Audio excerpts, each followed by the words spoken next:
Cái hình ảnh này nếu mà bảo rằng là không phải chụp điện thoại có lẽ chúng ta không biết được. Chụp được tấm như vậy thì Vâng. chỉ có phone thôi, các bạn phải nắm được phần ánh sáng, chọn những cái góc máy ngược sáng. Ngoài cái kỹ năng biết chụp hình, các bạn phải biết kỹ năng làm sao mà xuống Cho nước máy các bạn xuống. chụp được. Vâng.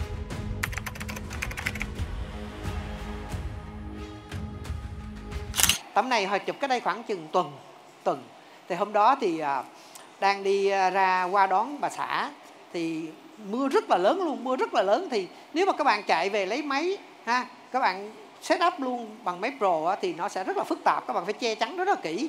Thì họ móc cái phone qua, thì các bạn thấy khi mà chụp mưa nha, sau này các bạn có chụp á, thì các bạn chịu khó chọn những cái góc máy ngược sáng. Phải ngược sáng nha, phải ngược sáng thì lúc đó nước nó gói trên cái phông đen. Các bạn thấy không? Nước nó gói lên những cái phông đen. Rồi ánh đèn nó chiếu ra thì nó mới tạo được cái giọt nước. Nếu mà trời mưa mà các bạn chụp ban ngày và các bạn chụp vào phông sau là trắng ví dụ như nền trời thì nó không bao giờ nó lên được.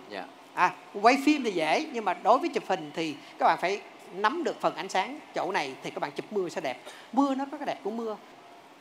Và đây là cái tấm mà bên các bạn thấy chụp dưới nước, lặn dưới nước, chụp một cái sản phẩm của cái hãng Stanbridge này nè, thì họ lặn luôn xuống nước luôn.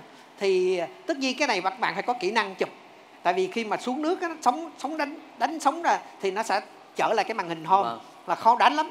Thì họ chỉ cho các bạn kỹ năng là các bạn mở lên camera trước, thí dụ gì mở lên trước vậy nè ha, xong các bạn để cái góc này nè nó xuống trước, nó xuống nước trước từ từ, rồi sau đó mình bấm bằng phím cứng nha, bấm bằng phím cứng.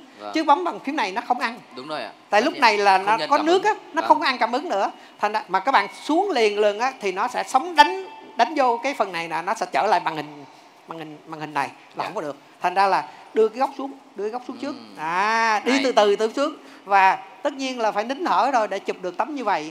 Thì chỉ có phone thôi, chứ còn đối với mấy chuyên nghiệp chụp được, nhưng các bạn phải mua cái case cho nó rất là mắc tiền. Đúng không? Mắc tiền. Nói chung là chắc chắn là phải nín thở rồi, với em chưa hình dung là xuống đấy thì định thở kiểu gì. Nhưng mà ngày xưa em đã từng có cơ hội là em không chụp nhưng mà em quay ở dưới nước. Thì em làm một cái video mở hộp ở dưới bể bơi. Em phải đeo sắt vào để mà ngồi yên ở trong cái đá đấy, nhưng mà em quay mất đâu tầm khoảng 2 tiếng và lúc đó là cảm giác ngực rất là khó chịu. Bởi vì đúng như anh nói ấy, là quay chụp lúc đấy là bọn em dùng máy Pro, là dùng mấy cái case thì nó không thể quay liên tục được, vì khi cái máy nó quay liên tục nó nóng lên thì nó sẽ bị hấp hơi nước bên trong. Thế lại phải lên nghỉ, sau lại mới xuống quay. Thời điểm đó thì chưa có nhiều flagship mà quá xịn để mà quay ở dưới nước được. Thì như anh Hòa thấy cái hình ảnh này nếu mà bảo rằng là không phải chụp điện thoại có lẽ chúng ta không biết được. Thiệt. Rất là khó. Đúng không các bạn? Đây chụp, tất nhiên ngoài cái kỹ năng biết chụp hình, các bạn phải biết kỹ năng làm sao mà xuống nước các bạn chụp được. Khó lắm á. Các bạn thử đi, về đi hồ bơi đi, nhà có con á, các bạn nhớ nha, đưa góc này xuống trước, mở máy sẵn ha, chuyển sang cái phần chụp á là phần cứng ha, chuyển xuống. Nhưng mà các bạn nhớ là máy phải có IP68 ấy nhá. Nghe phải nghe hết. Chẳng may nghe anh Hòa nói là cứ làm như thế về áp dụng cái máy nhà mình vừa xuống thì cái màn hình tối om luôn.